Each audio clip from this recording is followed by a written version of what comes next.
TikTok যে করে অমরকে তো চিনেন। অমর একটা কথা বলছিল যে নিজেকে এমন ভাবে তৈরি করো যেন জীবনে বউ বিক্রি করে না খেতে হয়।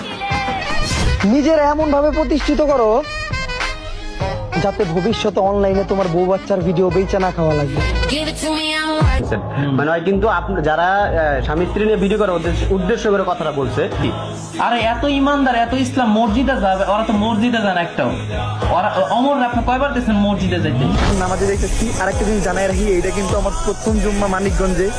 এর আগে আমি কখনো মানিকগঞ্জ আসি নাই তেমন ভাবে, আর জুম্মাও আসে নাই। এইটাই প্রথম রোজা, এটাই প্রথম জুম্মা। এর বাহিরটাই এত সুন্দর, আই থিঙ্ক ভিতরটা আরো সুন্দর হইবে। আর আমি শুনছি এই মসজিদের নিচের এরিয়ার থেকে বেশি সুন্দর হলো উপরের এরিয়া। আর আলহামদুলিল্লাহ নামাজটা শেষ করলাম, একদম পারফেক্ট টাইমে আসছিলাম আমরা। আরেকটু দেরি করে আসলে এই নামাজটা ফিরে যেত। এই জায়গায় আমি আমার আজকের জুম্মার নামাজটা শেষ করবো। বন্ধু নামাজ পড়তে যাও, বন্ধু নামাজ শেষ করে মিলাদ শেষ করে